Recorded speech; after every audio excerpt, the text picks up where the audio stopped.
Ladies and gentlemen, notes 3.9 are the last set of notes for the unit.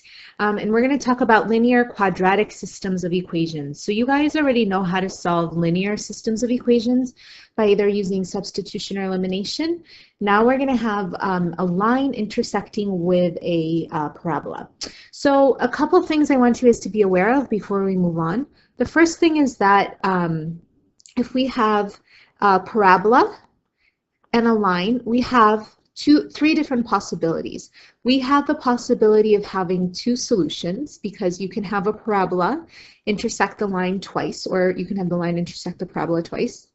You can have one solution where it goes through the vertex. Okay, so you can have one solution, and this right here is called, the line is tangent to the parabola because it touches only once, so only intersects in one spot. So line is tangent to the parabola. Okay, and then the last option that we have is if we have no solutions, where the line and the parabola don't intersect at all. So we can also have zero solutions. Okay, all right, so let's take a look at number one. Number one says Adam has decided to celebrate his birthday by going skydiving. He loves to free fall, so he will wait for some time before opening his parachute. His height after jumping from the airplane before he opens his parachute can be modeled by the quadratic function h of 1 equals negative 4.9 t squared plus 5,500, where t is the time in seconds and h1 of t is the height above the ground. Okay, after he releases his parachute, he begins falling at a constant rate. His height above the ground can be modeled by the equation h of 2 equals negative 5t plus 4,500. According to these models, how long after jumping out of the airplane should Adam release his parachute, and at what height will this occur? So essentially, we want to know when this function right here will be able to intersect with this function right here. Okay, so essentially, I just want h1 of t to be equal to h2 of t. I want the heights to be the same because that's the only time that he can release his parachute. Okay, so if h1 of t is negative 4.9 t squared plus 5,500, I'm going to write that down right here. And if h2 of t is negative 5t plus 4,500, then I'm going to write that down on the other side. And again, I want these two functions to be equal to each other. So I'm going to get everything all on one side. That's going to make my leading coefficient positive. So I'm going to add 4.9t squared. And I'm going to also add it to this side over here. And I'm also going to subtract 5,500, and I'm going to subtract 5,500 over here. So I end up getting, these cancel out, so I end up getting 0 equals 4.9 t squared minus 5t minus 100, okay? Sorry, minus 1,000. So now that I've done that, I want to actually solve for t. By the way, do not forget your equal 0. There are a lot of people that are forgetting to put equal 0, so make sure you continue to put that equal 0, okay? So in order to solve for t, what I'm going to need to do is I'm going to use the quadratic formula. So t equals negative b plus or minus the square root of b squared minus 4ac all over 2a. And when I look at my equation right here, I can see that a is 4.9, b is negative 5, and c is negative 1,000. Okay, so when I plug in my information here, I end up getting t, the time, is equal to 5 plus or minus the square root of negative 5 squared minus 4 times 4.9 times negative 1,000, and that's going to be all over 2 times 4.9, okay? So I end up getting t equals 5 plus or minus the square root of negative 5 squared is 25, and then when I do negative 4 times 4.9 times negative 1,000, I end up getting 19,600. So it's plus 19,600 all over 2 times 4.9 is 9.8. Okay, so then I end up getting t equals 5 plus or minus the square root of 19,625 over 9.8. So that means that my two values are going to be t equals 5 plus the square root of 19,625 over 9.8. And t is also equal to 5 minus the square root of 19,625 all over 9.8. Okay, so when I actually calculate these values, I get approximately, for my first value, I'm going to do 5 plus 19,625 square rooted, and then when I divide that by 9.8, I end up getting about 14.8 seconds. Okay, so here I get 14.8 seconds. Then I also need to do 5 minus the square root of 19,625. I end up getting a negative value. When I divide it by 9.8, I still get a negative value here. And I end up getting negative 13.8. So right here I get negative 13.8 seconds.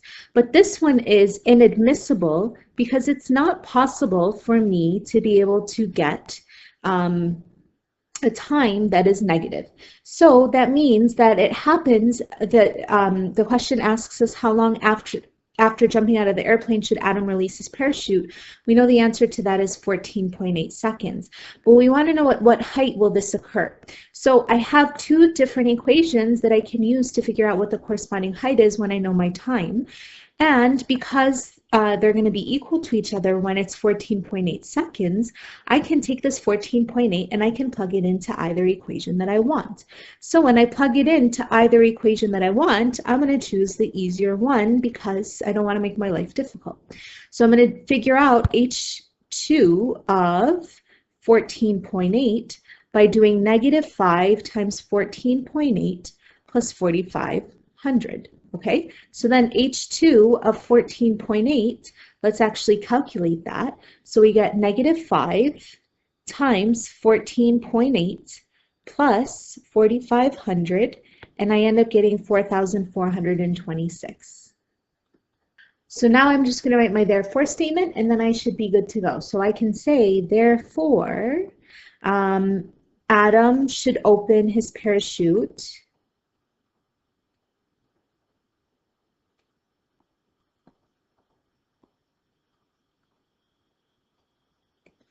after about 14.8 seconds when he's at a height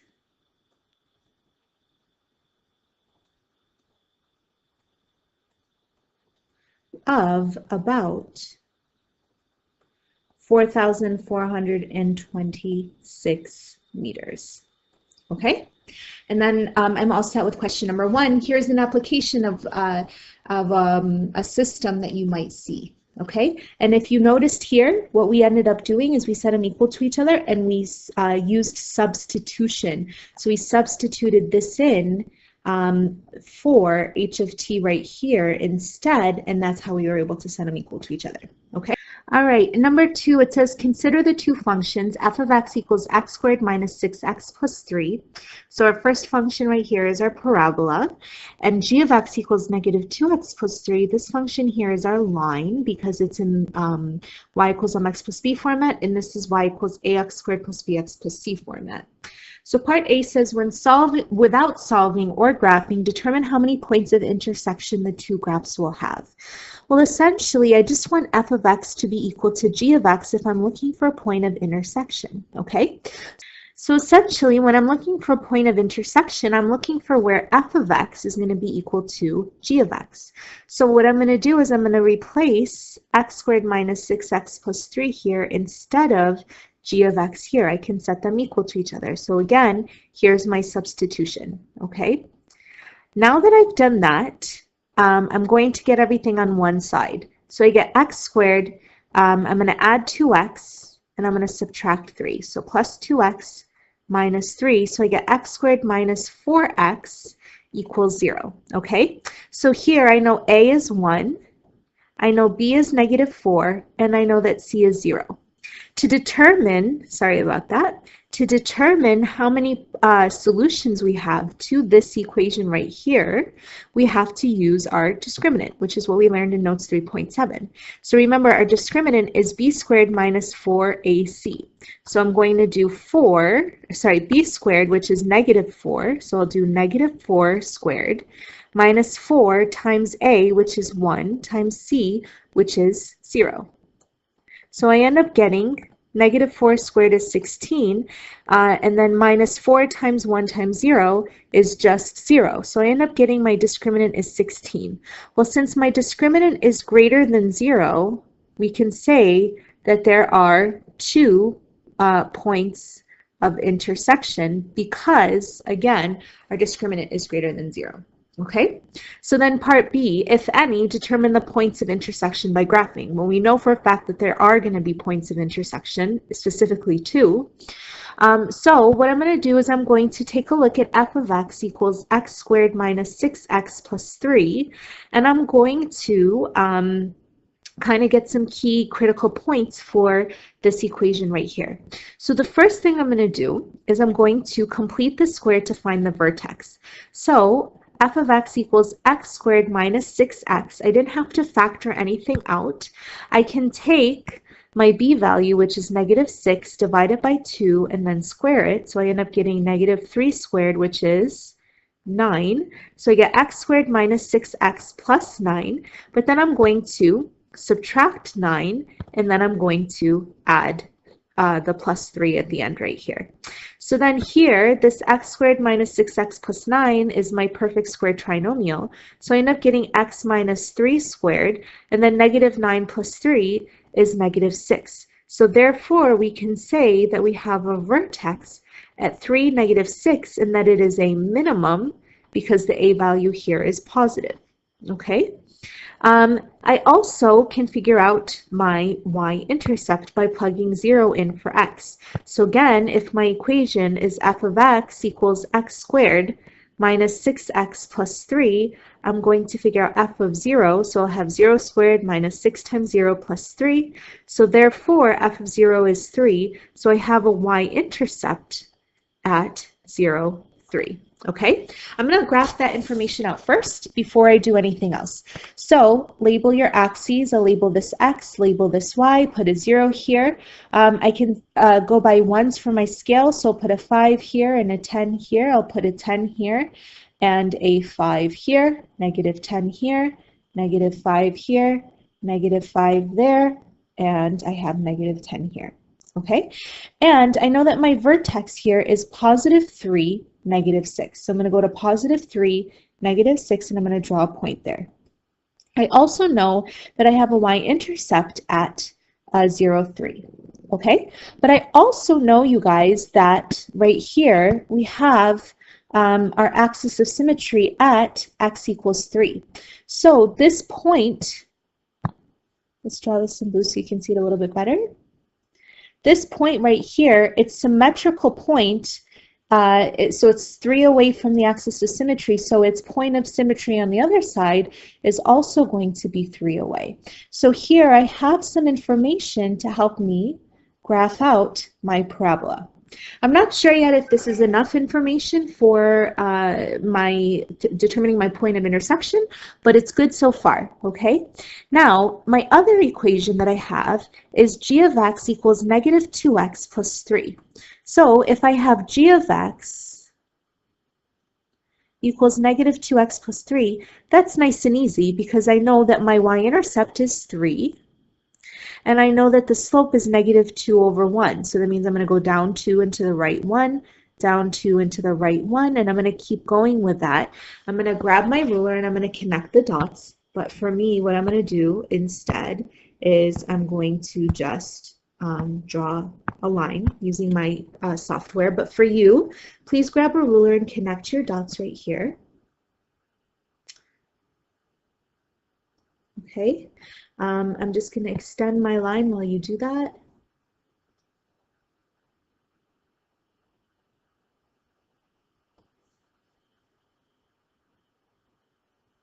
Okay, and one thing I forgot to do is we need to label this one right here as f of x, and we're going to label the orange one right here as g of x. Okay, so now I'm going to look for my points of intersection. Well, I know for a fact that it intersects at 0, 3 because both graphs have a y-intercept in common, but it also appears that it also intersects at 4, negative 5. So I'm just going to double check to make sure that it really does work for 4, negative 5. I know here, it started here, it went down 2 over 1, so I know for a fact that 4, negative 5 works for my linear graph. But I'm just going to figure out what f of 4 is just to make sure that I really end up getting negative 5 as my answer. So I get 4 squared minus 6 times 4 plus 3.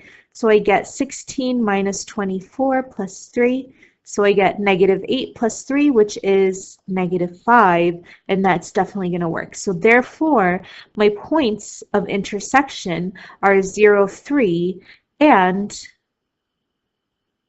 4, negative 5. Okay? All right, lastly, if any, determine the points of intersection algebraically. So if we know that f of x is equal to x squared minus 6x plus 3, and we know that g of x is equal to negative 2x plus 3, I'm going to take f of x, which is x squared minus 6x plus 3, and I'm going to set it equal to g of x, which is negative 2x plus 3.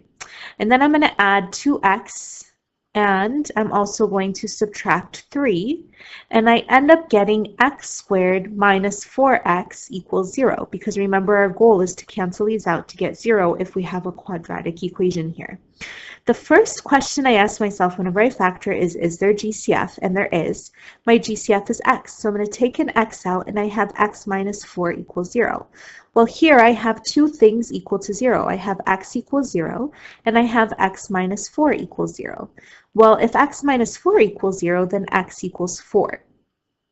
But I have x values, and I also have y values. So I have to find the corresponding y values for each one of these guys. So when x is 0, right here, I want to figure out the corresponding y value. I'm going to use the easier equation, so I'm going to use g of x. So I'm going to figure out g of 0 is equal to negative 2 times 0 plus 3. Well, negative 2 times 0 is 0. 0 plus 3 is 0. So I get g of 0 is equal to 3. Okay? And then I'm going to do the same thing for 4. I'm going to plug 4 in, so it's going to be negative 2 times 4 plus 3. So I end up getting g of 4 is negative 8 plus 3, and negative 8 plus 3 is negative 5. So I get the same answers, which I should, because it doesn't matter what method I use, I should always have the same answers. So here when x is 0, y is 3, so my first point of intersection is 0, 3. And when x is 4, so sorry, I should have written that down here. When x is 4, y is negative 5, so that's my second point of intersection, and that's how I would do this algebraically because we are using the substitution method. We could use elimination, but it's not as easy to use elimination when we've got quadratic, so we're just going to use substitution. All right, that's it. Let me know if you have any questions, and I'll talk to you later. Bye.